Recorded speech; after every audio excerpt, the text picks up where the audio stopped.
Hi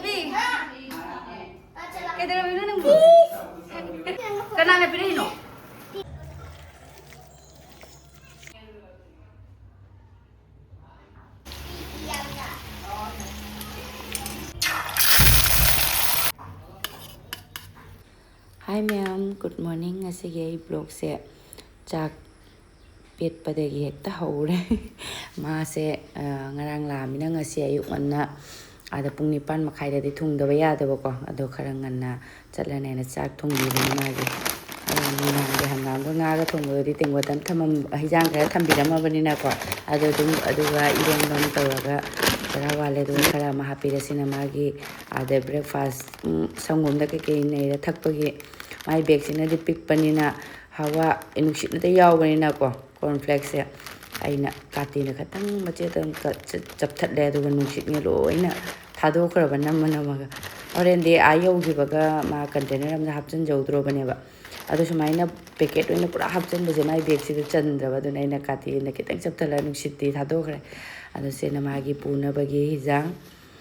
fridge tagi putroko hijang nina likpa male aduga sina aina ngarang baroda saugri thonggibodo khatang lemna lehore mama adamu thongurage aisini adu hapire mangda nga matumanga ngari ga tawraga aduga ma chaloraga losela sakidora ada pung 9 makai makta thungudoine aina ada sonuna thong hangdok piraga sakhare parudi tumi ano tan ne aduga koi gi breakfast akoi ma gi chablo ga bana koi gi breakfast se chana chawboina kabuli chana se oina thongge tawba ko ado ina hana dup thadokige ma chatri mama ri pap chaga thongamina dup thadreba ma chakharaga phajana tharagena ado aigi konse mamangda sister amna aigi laigi konse karina phenge hangakone ba ado lai kon ni mayamna pitambari su leke ke mayam lai ko ado mai haina ba mai dum tamakani aigi su dum nungai base ahan madai su pitambari na tawrame ba ko ado khujin kara chubagi aidi lebuga nimbu se aduga thum kitanga hapgadi nukti gi phengmena konse do hena so motion de da ado lebu kita lebuga machetamaga aduga thumga takpase adum langne adum sina hina gra bina idi sina mung nungai ko mayam nadi aduna pheng mayam so haibira ko so yawe ba ado adum khangde aina adum hana dagi gi lebuga thumga tawgi basina nungai bagi ko phenge ado lai dup thadok na ba tawrage yuki ado dup thadok loiraga mayam aise chakumda muk change sonu se tuition chatuine ba aduna chak koi kabuli chana se inawamna han iche kabuli chana thongbamga koi kaiba kaino bature do adu makti tawdreba ko adum chana chawbase aina nahan supermarket tai leigiba dum su leire aduna si hoina thongjallage na thongjallaba asina miya yambaina breakfast oirani barogi su hijang yo dum oinarani paru na koi paru gi favorite ni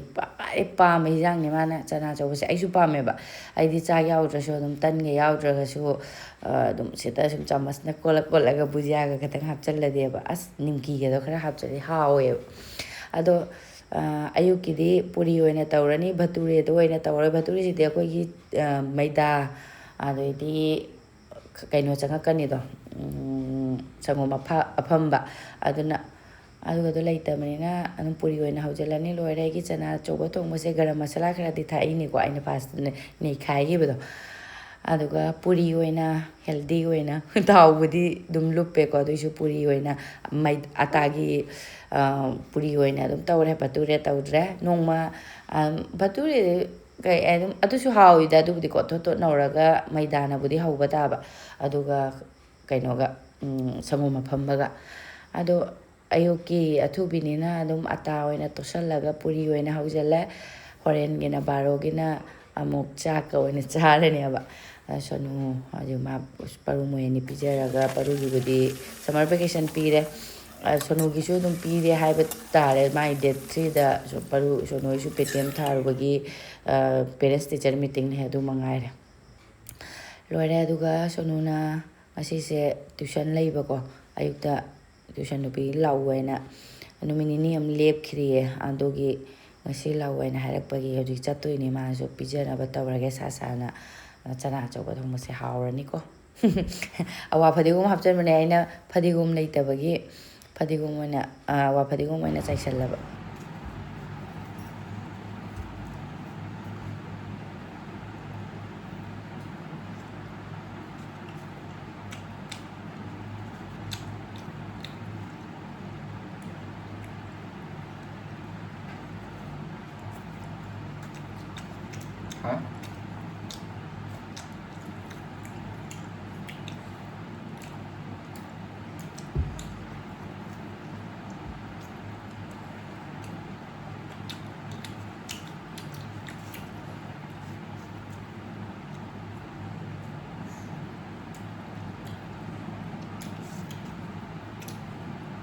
Haba.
ꯑꯗꯨꯒ ꯆꯥꯕ ꯊꯛꯄ ꯂꯣꯏꯔꯒ ꯁꯣꯅꯣꯁꯨ tuition ꯆꯠꯈ꯭ꯔꯦ ꯑꯗꯨꯒ ꯑꯩꯅ ꯉꯔꯥꯡꯒꯤ super ꯕꯖꯥꯔꯗꯒꯤ ꯂꯩꯔꯛꯄ ꯁꯨꯄꯔ ꯕꯖꯥꯔ ꯍꯥꯏꯕ ꯀꯩꯅꯣ ꯏꯁꯃꯥꯔꯠ ꯕꯖꯥꯔ ꯍꯥꯏꯕ ꯀꯩꯀꯩꯅꯣ ꯏꯁꯃꯥꯔꯠ ꯕꯖꯥꯔ ꯍꯥꯏꯕꯀꯣ ꯑꯗꯨꯗꯩ ꯂꯩꯔꯛꯄꯅꯤ ꯍꯣꯔꯂꯤꯛꯁꯀꯁꯦ ꯀꯦꯟꯇꯤꯟꯗ ꯑꯗꯨꯝ ꯂꯩꯅꯤꯀꯣ ꯀꯦꯟꯇꯤꯟꯁꯦ ꯑꯩ ꯆꯠꯄ ꯌꯥꯝ ꯇꯟꯕꯒꯤꯀꯣ ꯍꯥꯏꯗꯤ ꯃꯥ ꯌꯥꯎꯕ ꯇꯥꯔꯒꯕꯨꯗꯤ ꯑꯗꯨꯝ ꯅꯨꯡꯉꯥꯏꯀꯣ ꯑꯗꯣ ꯃꯥ ꯌꯥꯎꯗꯗꯤ ꯑꯩ ꯐꯠ ꯆꯪꯕꯗꯣ ꯃꯣꯏꯒꯤ ꯃꯤ ꯃꯌꯥꯝ ꯑꯃ ꯂꯩꯕꯅꯤꯅꯀꯣ ꯑꯩ ꯏꯗꯣꯝꯆꯥꯒ ꯆꯠꯈ꯭ꯔꯒꯅ ꯆꯠꯈ꯭ꯔꯦ ꯏꯊꯟꯗꯁꯨ ꯆꯪꯕꯗꯣ ꯍꯥꯏꯗꯤ ꯀꯩ ꯍꯥꯏꯅꯤ ꯀꯅꯥꯝꯅ ꯀꯔꯤꯝ ꯇꯧꯔꯛꯀꯗꯕꯗꯤ ꯅꯠꯇꯕꯀꯣ ꯑꯗꯨꯏꯁꯨ ꯑꯗꯨꯝ ꯏꯊꯟꯇ ꯅꯨꯡꯉꯥꯏꯇꯦꯕ ꯃꯤ ꯃꯌꯥꯝ ꯑꯃ ꯂꯩꯕꯅꯤꯅ ꯀꯦꯟꯇꯤꯟꯗ ꯁꯠ ꯂꯥꯎ ꯆꯪꯉ ꯂꯧꯒꯗꯕꯗꯣ ꯁꯥꯕꯨꯟꯁꯨ ꯌꯦꯡꯉꯨ ꯀꯦꯟꯇꯤꯟꯗꯩ ꯂꯧꯒꯗꯕꯗꯣ ꯈꯔ ꯂꯣꯏ ꯇꯥꯒꯗꯕꯗꯣ ꯂꯧꯔꯛꯇꯦ ꯑꯗꯨꯝ ꯏꯁꯃꯥꯔꯠ ꯕꯖꯥꯔꯗꯒꯤ ꯃꯥꯁꯨ ꯃꯇꯝ ꯅꯣꯡꯃ ꯁꯨꯇꯤ ꯂꯧꯊꯣꯛꯅ ꯂꯥꯛꯄ ꯑꯥꯎꯠ ꯄꯥꯁ ꯑꯣꯏꯅ ꯅꯣꯡꯃ ꯈꯛꯇꯪ ꯕꯟ ꯂꯩꯕ ꯑꯣꯏꯅ ꯇꯧꯔꯗꯤꯀꯣ ꯀꯦꯟꯇꯤꯟ ꯆꯠꯂꯨꯒꯦ ꯈꯟꯕꯅꯦꯕ ꯑꯗꯣ ꯅꯨꯡꯗꯥꯡ ꯁꯟꯗꯥ ꯄꯨꯡ ꯀꯌꯥꯗꯅꯣ ꯃꯥꯅ ꯉꯔꯥꯡ ꯊꯨꯡꯉꯤꯗꯣ 3:30 ꯇꯥꯔꯕ 4:00 ꯇꯥꯔ ꯊꯨꯡꯉꯔꯦ ꯂꯥꯛꯑꯒ ꯆꯦꯡ ꯑꯋꯥꯠꯄ ꯁꯤꯒꯨꯝꯕ ꯈꯔ ꯂꯩꯔꯨꯕ ꯌꯦꯡꯉꯨꯕꯗ ꯀꯦꯟꯇꯤꯟ ꯆꯠꯄ ꯀꯦꯟꯇꯤꯟꯗꯤ ꯑꯗꯨꯝ ꯄꯨꯡ 5ꯗꯁꯨ ꯑꯃꯨꯛ ꯂꯣꯜꯂꯃꯤꯅ ꯂꯣꯏꯅ ꯏꯁꯃꯥꯔꯠ ꯕꯖꯥꯔꯗꯒꯤ ꯑꯣꯏꯅ ꯄꯨꯔꯛꯑꯦ ꯁꯤꯗ ꯍꯣꯔꯂꯤꯛꯁ ꯁꯪꯒꯣꯝ ꯑꯗꯩꯗꯤ ꯑꯁꯤꯒꯤ ꯆꯤꯅꯤꯁꯦ ꯀꯦꯖꯤ ꯑꯃ ꯏꯁꯃꯥꯔꯠ ꯕꯖꯥꯔꯗ ꯂꯨꯄꯥ 3,000ꯒꯤ ꯄꯣꯠ ꯂꯧꯕꯗ ꯂꯨꯄꯥ 7ꯗ ꯑꯣꯐꯔ ꯊꯥꯔꯛꯄꯅꯦ ꯌꯦꯡꯉꯨ ꯀꯦꯖꯤ ꯑꯃꯗ ꯂꯨꯄꯥ 7 3,000ꯒꯤ ꯄꯣꯠ ꯂꯧꯕꯒꯤꯔ ꯀꯔꯤꯒꯤꯅꯣ ꯈꯪꯗꯦ ꯑꯩꯁꯨ ꯃꯥꯅ ꯑꯗꯨꯝ ꯍꯥꯏꯔꯒꯀꯣ ꯕꯤꯂꯤꯡꯗꯣ ꯃꯥꯅ ꯇꯧꯕꯅꯤꯅ ꯃꯉꯣꯟꯗ ꯍꯥꯏꯔꯛꯄꯗꯅꯤ ꯑꯗꯣ ꯑꯁꯤꯅꯤ ꯁꯪꯒꯣꯝ ꯑꯁꯤꯒꯤ ꯀꯩꯅꯣꯁꯦ ꯏꯁꯃꯥꯔꯠ ꯕꯖꯥꯔꯒꯤ ꯃꯪꯒꯟꯁꯦ ꯃꯣꯇꯣꯔꯗ ꯑꯗꯨꯝ ꯍꯥꯏꯕꯅꯤꯅ ꯑꯗꯨꯝ ꯃꯣꯇꯣꯔ ꯍꯥꯏꯌꯦ ꯑꯩꯁꯦ ꯆꯤꯟꯗ ꯑꯗꯨꯝ ꯑꯗꯨ ꯀꯅꯥꯒꯨꯝꯕꯅ ꯃꯪꯒꯜ ꯁꯦꯝꯗꯣꯛꯑꯒ ꯅꯤꯡꯕꯗꯣ ꯑꯗꯨꯗꯨꯅ ꯆꯤꯅꯤ ꯁꯤꯒꯤ ꯃꯪꯒꯜꯁꯦ ꯌꯥꯝꯅ ꯐꯕ ꯍꯥꯏꯇꯥꯔꯦ ꯏꯁꯃꯥꯔꯠ ꯕꯖꯥꯔꯒꯤ ꯊꯨꯅ ꯃꯨꯜꯂꯦ ꯑꯗꯨꯒ ꯁꯪꯒꯣꯝ ꯁꯔꯞ ꯑꯦꯛꯁꯦꯜꯒꯁꯦ ꯑꯃꯨꯛ ꯀꯦꯟꯇꯤꯟꯗꯩ ꯂꯧꯔꯗꯤ ꯇꯥꯖꯒꯗꯕꯗꯣ ꯄꯣꯔꯛꯑꯦ ꯑꯗꯨꯝ ꯇꯥꯕꯒ ꯌꯦꯡꯗꯉꯩ ꯂꯩꯇ꯭ꯔꯕꯅꯤ ꯏꯁꯃꯥꯔꯠ ꯕꯖꯥꯔꯗꯒꯤ ꯀꯦꯟꯇꯤꯟ ꯆꯠꯄ ꯇꯜꯂꯗꯤ ꯁꯤꯅꯤ ꯇꯟꯗ꯭ꯔꯗꯤ ꯀꯥꯏꯗ꯭ꯔꯗꯤ ꯑꯗꯨꯝ ꯀꯩꯅꯣ ꯇꯧꯖꯒꯗꯕꯗꯣ ꯐꯪꯖꯒꯗꯕꯗꯣ ꯍꯣꯡꯅ ꯑꯗꯣ ꯇꯜꯂꯃꯤꯅ ꯄꯣꯔꯛꯑꯦ ꯑꯗꯒꯤ ꯑꯗꯨꯒ ꯑꯩꯅ ꯑꯩꯈꯣꯏ ꯄꯔꯨꯁꯦ ꯕꯤꯁꯀꯤꯠꯀꯁꯦ ꯃꯤ ꯂꯥꯛꯑꯦ ꯑꯗꯨꯝ ꯆꯥꯗ ꯈꯥꯂꯤ ꯆꯥꯗ ꯑꯃ ꯄꯤꯊꯛꯄꯗꯨꯁꯨ ꯅꯨꯡꯉꯥꯏꯇꯦ ꯕꯤꯁꯀꯤꯠꯁꯤ ꯃꯔꯛ ꯃꯌꯥ ꯄꯔꯨꯗꯤ ꯍꯧꯖꯤꯛ ꯁꯝꯃꯔ ꯚꯦꯀꯦꯁꯟ ꯄꯤꯔꯕꯅꯤꯅ ꯇꯤꯚꯤ ꯌꯦꯡꯉꯀꯣ ꯃꯆꯤꯠ ꯃꯈꯥ ꯉꯥꯏꯍꯥꯛ ꯂꯩ ꯆꯥꯛ ꯂꯥꯝꯃꯦ ꯉꯥꯏꯍꯥꯛ ꯂꯩ ꯆꯥꯛ ꯂꯥꯝꯃꯦ ꯍꯥꯏꯗꯣꯏꯅꯦ ꯑꯗꯨꯅ ꯑꯗꯨꯝ ꯊꯝꯕꯤꯕ ꯈꯔ ꯑꯗꯨꯝ ꯍꯥꯞꯆꯤꯟꯕꯤꯔ ꯊꯝꯃꯦ ꯃꯤ ꯑꯃ ꯂꯥꯛꯑꯁꯨꯀꯣ ꯁꯠ ꯂꯥꯎꯅ ꯄꯦꯀꯦꯠ ꯀꯥꯏꯅꯅ ꯂꯩꯗꯣꯏꯁꯦ ꯑꯗꯨ ꯗꯕꯥꯗꯒꯤ ꯂꯧꯊꯣꯛꯄꯒꯤ ꯗꯕꯥꯁꯤꯗꯁꯨ ꯑꯩꯒꯤ ꯁꯠ ꯍꯥꯞꯅꯤꯡꯗꯕꯤꯀꯣ ꯁꯖꯥꯏꯅ ꯍꯥꯞꯅꯤꯡꯕꯒꯤꯅꯦꯕ ꯏꯊꯟꯇ ꯑꯗꯨꯝ ꯊꯕꯛ ꯁꯥꯖꯕ ꯍꯥꯏꯇꯥꯔꯦ ꯑꯗꯩ ꯁꯤ ꯇꯨꯁꯁꯤꯅꯁꯨ ꯄꯔꯨꯒꯤ ꯄꯥꯝꯖꯕ ꯁꯪꯒꯣꯝꯒ ꯂꯨꯞꯄ 마나 ꯆꯥꯕ ꯄꯥꯝꯖꯩꯑꯕꯀꯣ ꯑꯗꯨꯝ ꯁꯟꯗꯥꯒꯤ ꯇꯣꯁ ꯑꯅꯤ ꯑꯃꯒ ꯇꯣꯁ ꯑꯅꯤ ꯑꯃꯒ ꯁꯪꯒꯣꯝꯒ ꯊꯛꯄꯁꯦ ꯑꯗꯨꯅ ꯑꯩꯅ ꯁꯪꯒꯣꯝꯗ ꯍꯥꯞꯄꯤꯅꯕ ꯍꯥꯏꯅ ꯍꯣꯔꯂꯤꯛꯁ ꯑꯃꯁꯨ ꯂꯩꯕꯤꯔꯛꯄꯅꯤ ꯇꯦꯁ ꯇꯧꯍꯟꯒꯦꯅ ꯃꯣꯏ ꯑꯅꯤꯁꯦ ꯑꯗꯣ ꯂꯣꯏꯁꯤꯜꯂꯒꯦ ꯁꯤ ꯆꯥꯏꯕ ꯃꯌꯥꯝꯁꯦ ꯑꯗꯨꯒ ꯁꯤꯒꯤ ꯃꯪꯒꯜꯁꯦ ꯑꯩꯈꯣꯏꯒꯤ ꯃꯄꯨ ꯅꯨꯄꯤꯅ ꯅꯪꯅ ꯊꯣꯡꯕ ꯃꯪꯒꯟꯒꯤ ꯀꯩꯅꯣꯁꯦ ꯌꯥꯝ ꯃꯨꯜꯂꯦꯅ ꯍꯥꯏꯔꯛꯄꯀꯣ ꯑꯩꯅ ꯃꯥꯅ ꯀꯥꯏꯗꯒꯤꯅꯣ ꯍꯪꯕ ꯃꯥꯅ ꯂꯩꯔꯨꯕꯗꯤ ꯑꯔꯤꯕ ꯂꯩꯔꯨꯕ ꯑꯣꯏ ꯃꯥꯜꯂꯦ ꯗꯨꯀꯥꯟꯗꯒꯤ ꯃꯨꯟꯗꯕꯅ ꯁꯤꯇꯤ ꯀꯌꯥꯔꯛ ꯀꯥꯝꯃꯁꯨ ꯃꯨꯟꯗꯦ ꯍꯥꯏꯅꯅꯦ ꯀꯨꯀꯔꯒꯤ ꯑꯗꯣ ꯑꯁꯤꯁꯦ ꯑꯅꯧꯕ ꯑꯣꯏꯕꯒꯤ ꯑꯣꯏ ꯃꯥꯜꯂꯦ ꯑꯗꯨꯅ ꯑꯩꯅ ꯏꯁꯃꯥꯔꯠ ꯕꯖꯥꯔꯗꯩ ꯃꯪꯒꯟꯁꯤꯗꯤ ꯈꯔ ꯑꯗꯨꯝ ꯂꯧꯁꯜꯂꯒ ꯊꯝꯃꯦ ꯑꯗꯨꯝ ꯉꯧꯔ ꯆꯥꯔꯁꯨ ꯄ꯭ꯔꯦꯛ ꯄ꯭ꯔꯦꯛ ꯂꯥꯎꯅ ꯆꯥꯔꯁꯨ ꯍꯥꯎꯕꯒꯤ ꯑꯗꯨꯃꯥꯏꯅ ꯂꯧꯁꯜꯂꯛꯄꯅꯦ ꯑꯗꯣ ꯁꯤꯁꯤꯅ ꯑꯔꯦꯝꯕꯁꯦ ꯍꯌꯦꯡꯁꯦ ꯑꯩꯅ ꯏꯆꯦꯗ ꯍꯌꯦꯡ ꯑꯉꯥꯡꯁꯤꯡꯒꯤꯁꯨ ꯁꯝꯃꯔ ꯚꯦꯀꯦꯁꯟꯁꯨ ꯄꯤꯔꯦ ꯕꯟꯁꯨ ꯄꯤꯔꯕꯅꯤꯅ ꯎꯁꯣꯏ ꯇꯧꯔꯒ ꯎꯇꯤ ꯆꯥꯁꯤ ꯂꯥꯎ ꯍꯥꯏꯅ ꯍꯌꯦꯡꯁꯦ ꯆꯥꯛ ꯆꯥꯃꯤꯟꯅꯁꯦ ꯍꯥꯏꯅ ꯏꯆꯦꯗꯣ ꯀꯧꯕꯅꯦ ꯑꯗꯨꯅ ꯑꯔꯦꯝꯕꯁꯤ ꯆꯟꯗꯕꯁꯦ ꯀꯟꯇꯦꯅꯔꯗ ꯆꯟꯗꯕꯁꯤꯅ ꯍꯣꯔꯦꯟ ꯇꯤꯡꯉꯒ ꯍꯌꯦꯡ ꯊꯣꯡꯉꯅꯤ ꯑꯗꯨꯒ ꯃꯌꯥꯝ ꯉꯁꯥꯏꯁꯦ ꯁꯥꯃꯟꯗꯅ ꯑꯩꯁꯦ ꯚꯤꯗꯤꯑꯣꯒ ꯑꯗꯨꯝ ꯃꯈꯥ ꯇꯥꯈꯤꯗ꯭ꯔꯦ ꯍꯧꯖꯤꯛꯁꯦ ꯁꯟꯗꯥ ꯇꯥꯔꯦ ꯑꯗꯣ ꯍꯌꯦꯡꯁꯦ ꯑꯩꯅ ꯏꯆꯦ ꯍꯣꯏ ꯆꯥꯛꯀꯧꯕꯁꯦ ꯆꯥꯛ ꯆꯥꯃꯤꯟꯅꯁꯦ ꯍꯥꯏꯅ ꯀꯧꯕꯁꯦ ꯏꯆꯦ ꯍꯣꯏꯗꯤ ꯌꯥꯝ ꯄꯥꯝꯃꯦꯕꯀꯣ ꯏꯗꯂꯤꯁꯦ ꯑꯗꯨꯅ ꯑꯩꯅ ꯍꯌꯦꯡ ꯑꯌꯨꯛꯇꯒꯤ ꯂꯥꯛꯑꯣ ꯕ꯭ꯔꯦꯛꯐꯥꯁꯇꯒꯤ ꯇꯧꯃꯤꯟꯅꯔꯁꯤꯑꯅ ꯏꯗꯂꯤꯁꯦ ꯉꯁꯤꯗꯒꯤ ꯕꯦꯇꯔꯁꯦ ꯁꯦꯝꯗꯣꯛꯑ ꯊꯝꯕꯅꯦꯕ ꯍꯋꯥꯏꯒ ꯆꯦꯡꯒ ꯇꯛꯈꯥꯏꯔ ꯊꯝꯃꯦ ꯍꯌꯦꯡ ꯑꯃꯨꯛ ꯎꯅꯔꯁꯤ ꯃꯌꯥꯝ ꯃꯈꯥ ꯇꯥꯗ꯭ꯔꯦ ꯉꯁꯤꯒꯤꯗꯤ ꯚꯤꯗꯤꯑꯣꯁꯦ ꯑꯗꯨꯒ ꯒꯨꯗ ꯃꯣꯔꯅꯤꯡ ꯃꯌꯥꯝ ꯉꯔꯥꯡꯒꯤ ꯑꯩꯒꯤ ꯏꯗꯂꯤꯒꯤ ꯕꯦꯇꯔꯗꯣ ꯐꯔꯃꯦꯟꯠ ꯑꯣꯏꯔꯝꯃꯦ ꯑꯗꯨꯒ ꯍꯧꯖꯤꯛ ꯊꯣꯡꯅꯕ ꯍꯧꯅꯕ ꯇꯧꯔꯒꯦ ꯏꯆꯦ ꯍꯣꯏꯁꯨ ꯉꯥꯏꯍꯥꯛ ꯂꯩꯔꯗꯤ ꯂꯥꯛꯑꯅꯦꯕ ꯑꯗꯨꯒ ꯄꯨꯟꯅ ꯑꯩꯈꯣꯏ ꯆꯥꯃꯤꯟꯅꯔꯅꯤ ꯑꯗꯣ ꯂꯣꯏꯔꯦ ꯏꯗꯂꯤꯒꯤꯗꯤ ꯉꯔꯥꯡ ꯑꯗꯨꯝ ꯇꯛꯅ ꯊꯝꯃꯝꯕꯁꯤꯅ ꯂꯣꯏꯔꯕꯅꯦ ꯃꯥꯒꯤꯗꯤ ꯊꯣꯡꯕ ꯍꯥꯏꯕꯨ ꯃꯤꯅꯤꯠ 12 ꯑꯗꯨꯝ ꯃꯨꯟꯕꯅꯤꯅ ꯀꯣꯝꯃꯦꯕ ꯑꯗꯨꯒ ꯁꯤꯅ ꯌꯨꯕꯤꯒꯤ ꯆꯠꯅꯤ ꯑꯃꯒ ꯑꯗꯨꯝ ꯔꯦꯁꯤꯄꯤ ꯍꯥꯞꯄꯕꯅꯤꯅ ꯃꯌꯥꯝꯅ ꯌꯦꯡꯅꯤꯡꯗꯕ꯭ꯔꯥ ꯀꯩꯅꯣ ꯈꯪꯗꯦ ꯑꯗꯨꯝ ꯑꯩꯅ ꯏꯆꯦ ꯍꯣꯏ ꯄꯥꯝꯕꯒꯤꯀꯣ ꯑꯗꯨꯝ ꯁꯦꯝꯕꯤꯕꯅꯦꯕ ꯑꯗꯣ ꯏꯆꯦ ꯍꯣꯏꯁꯦ ꯑꯩꯗꯤ ꯐꯅ ꯉꯟꯅ ꯂꯥꯛꯀꯅꯤ ꯍꯥꯏꯅ ꯈꯟꯕꯅꯦ ꯑꯗꯣ ꯁꯣꯅꯨ ꯍꯣꯏ ꯄꯔꯨ ꯍꯣꯏ ꯅꯪꯗꯅ ꯆꯥꯊꯣꯛꯈ꯭ꯔꯦ ꯑꯗꯨꯒ ꯏꯆꯦ ꯍꯣꯏꯁꯨ ꯂꯥꯛꯑꯦ ꯑꯩꯈꯣꯏꯗꯤ ꯆꯥꯕ ꯂꯣꯏꯔꯦ ꯑꯩꯁꯨ ꯆꯥ ꯊꯛꯇꯣꯛꯈ꯭ꯔꯦ ꯑꯗꯨꯒ ꯏꯆꯦ ꯍꯣꯏꯒꯤ ꯑꯃꯨꯛ ꯁꯤꯅ ꯁꯥꯅ ꯑꯃꯨꯛ ꯁꯦꯝꯕꯤꯕꯅꯤ ꯑꯗꯨꯒ ꯏꯆꯦ ꯍꯣꯏꯒꯤ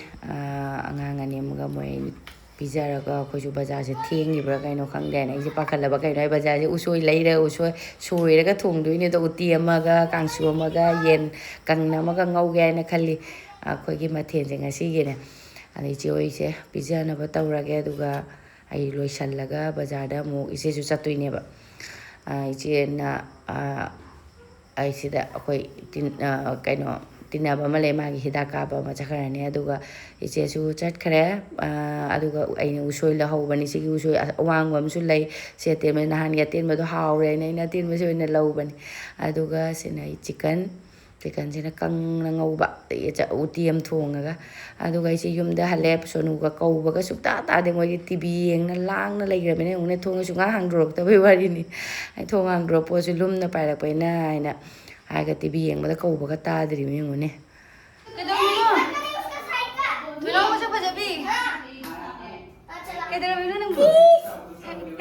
chicken pore nang chicken chaninge do haraubo ꯑꯗꯨꯒ ꯑꯍꯥꯟꯕꯗ ꯎꯁꯣꯏ ꯍꯥꯟꯅ ꯁꯣꯏꯅꯕ ꯇꯧꯊꯣꯛꯑꯒꯦ ꯎꯁꯣꯏꯁꯤꯗꯤ ꯉꯥꯛꯇꯪ ꯇꯤꯡꯅꯤꯡꯉꯦꯕꯀꯣ ꯁꯣꯏꯕꯒ ꯈꯨꯗꯛꯇ ꯊꯣꯡꯗꯕꯒꯤ ꯐꯤꯕꯝꯗ ꯉꯥꯛꯇꯪꯗꯤ ꯇꯤꯡꯅ ꯑꯗꯨꯝ ꯊꯝꯅꯤꯡꯕꯒꯤ ꯑꯩꯅ ꯍꯥꯟꯅ ꯁꯣꯏꯗꯣꯛꯀꯦ ꯇꯧꯕꯅꯦ ꯑꯗꯨꯒ ꯆꯤꯀꯟꯁꯤꯅ KG ꯑꯃ ꯂꯧꯔꯛꯄꯅꯤ ꯑꯩꯗꯤ ꯏꯁꯀꯤꯟꯁꯦ ꯌꯥꯝ ꯄꯥꯝꯃꯦꯕꯀꯣ ꯑꯗꯣ ꯏꯁꯀꯤꯟ ꯌꯥꯎꯕꯁꯦ ꯑꯗꯨꯒ ꯏꯆꯦꯅ ꯏꯁꯀꯤన్ ꯌꯥꯎꯕꯁꯦ ꯄꯥꯝꯗꯕꯅꯦ ꯑꯩꯁꯦ ꯂꯧ ꯂꯣꯏꯔꯒ ꯑꯃꯨꯛ ꯅꯤꯡꯁꯤꯡꯉꯛꯑꯕ ꯏꯆꯦꯁꯦ ꯏꯁꯀꯤꯟ ꯌꯥꯎꯕꯁꯦ ꯀꯌꯥ ꯄꯥꯝꯗꯕꯒꯨꯝ ꯇꯧꯕꯅꯦ ꯍꯥꯏꯅ ꯀꯛꯊꯠ ꯂꯣꯏꯔꯕꯅꯤꯅ ꯑꯃꯨꯛ ꯀꯃꯥꯏꯅ ꯍꯟꯗꯣꯛꯀꯅꯤ ꯑꯗꯨꯝ ꯄꯨꯔꯒ ꯂꯥꯛꯑꯦ ꯑꯗꯨꯒ ꯑꯩ ꯎꯁꯣꯏꯁꯦ ꯁꯣꯏꯅꯕ ꯇꯧꯔꯒꯦ ꯑꯍꯨꯝꯁꯤꯗ ꯂꯨꯄꯥ 50ꯅꯤꯀꯣ ꯎꯁꯣꯏꯁꯦ ꯅꯍꯥꯟꯒꯤꯗꯨꯅ ꯈꯔ ꯄꯤꯛꯇꯛ ꯇꯧꯔꯦ ꯉꯁꯤꯒꯤꯁꯤꯅ ꯑꯃꯨꯛ ꯆꯥꯎꯔꯦ ꯐꯖꯅ ꯂꯣꯏꯅ ꯁꯣꯏꯖꯜꯂꯅꯤ ꯎꯇꯤꯗ ꯐꯖꯅ ꯍꯥꯞꯆꯜꯂꯅꯤ ꯑꯗꯣ ꯑꯩꯁꯨ ꯌꯥꯝꯃꯜꯂꯦ ꯃꯤꯠꯁꯤꯅ ꯃꯤꯌꯧꯈ꯭ꯔꯃꯦ ꯑꯉꯥꯡꯁꯤꯡꯗꯤ ꯌꯥꯝ ꯆꯥꯕꯁꯨ ꯅꯠꯇꯦ ꯈꯔꯁꯨ ꯊꯝꯍꯧꯗꯕꯀꯣ ꯑꯗꯣ ꯑꯍꯨꯝꯃꯛꯀꯦ ꯁꯣꯏꯖꯜꯂ ꯑꯍꯨꯝꯃꯛꯀꯦ ꯃꯦꯠꯂꯕ ꯑꯗꯨꯒ ꯎꯇꯤꯁꯨ ꯇꯧꯔꯕ ꯑꯗꯨꯕꯨ ꯎꯇꯤꯗꯤ ꯈꯔꯗꯤ ꯂꯦꯝꯃꯦꯀꯣ ꯁꯨꯕꯁꯤꯗꯤ ꯏꯆꯦꯁꯨ ꯄꯥꯝꯃꯦꯅ ꯑꯗꯨꯗꯤ ꯑꯗꯨꯝ ꯂꯣꯏꯔꯅꯤ ꯁꯤꯗꯤ ꯑꯗꯨꯝ ꯆꯥꯔꯦꯕ ꯑꯗꯨꯒ ꯀꯌꯥꯝ ꯌꯥꯝꯃꯤꯅꯣ ꯎꯁꯣꯏꯁꯦ ꯑꯩꯁꯦ ꯀꯣꯛꯁꯤꯗ ꯉꯥꯏꯍꯥꯛꯇꯪꯀꯣ ꯈꯔ ꯊꯝꯍꯧꯔꯁꯨ ꯍꯌꯦꯡ ꯑꯣꯏꯅ ꯀꯪꯅ ꯃꯦꯠꯂꯁꯨ ꯑꯩꯅ ꯈꯟꯗꯕꯒꯤ ꯑꯍꯨꯝꯃꯛ ꯁꯣꯏꯖꯜꯂꯦ ꯑꯍꯨꯝꯃꯛ ꯊꯣꯡꯖꯟꯕꯤꯅꯤ ꯑꯩꯁꯦ ꯃꯤ ꯂꯥꯛꯑꯗꯦꯕꯀꯣ ꯑꯣꯔꯣꯏꯗ꯭ꯔꯥ ꯍꯥꯏꯅ ꯄꯥꯈꯠꯂꯦꯕ ꯌꯥꯝꯅ kaidagi belunune mapanda aise aise tawin kanana pirino tina foto na mauro no ni sarara sana ꯄꯔꯨ ꯃꯥꯏ ꯐ꯭ꯔꯦꯟ ꯑꯃ ꯐꯪꯅꯔꯃꯤꯅ ꯂꯥꯡꯕꯗ ꯂꯣꯏꯔꯦ ꯑꯗꯨꯒ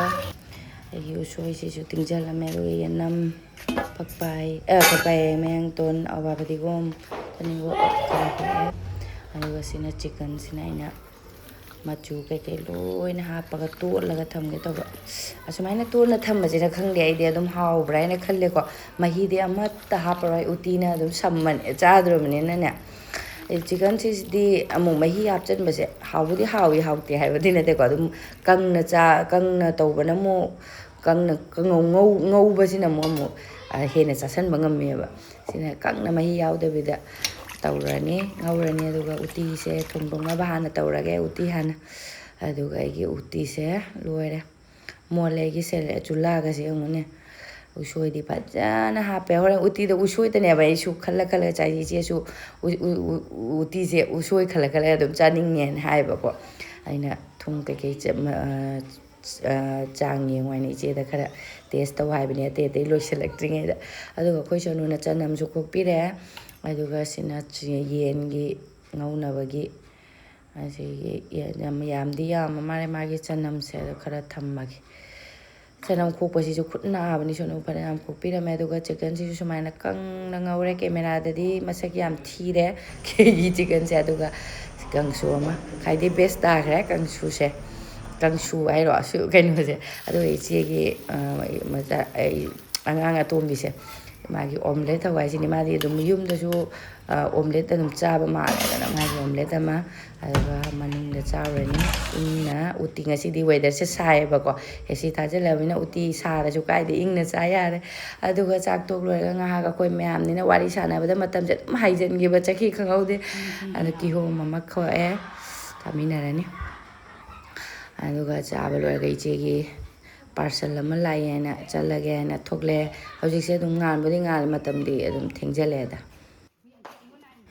aga iche sonuna thilli iche gi bazar de nga sai pot khara lerakpa ko lummane na sonu nang cycle da thinbiuro ina sonu ga se chawra mena maram da di nungai chakare iche oi su kongna tam chakara ga na aduga bazar ni na poti myam lere paruchi ni yung tusan noi ne na ina ki aduga si yanghanga aina dalchini ga yanghang jidi mapana ngang hol sonu yongom thilura halagu humang na ta isane ba pokwe kanare ma thinbirura ga jini le haure yanghang mapana ngang porak pane ba silong da ge aduga dalchini sina aina kaino ba using sa ai ba karino asisina aina do miche da happy bani da aduga iche gi phani ga ni kha taibi waina porak pani phijam ni sa ba da di se nungai ba orange color gi mit thak lawa adu mayam ai video ji matang je loisan jage matang video da muk thengnarasi bye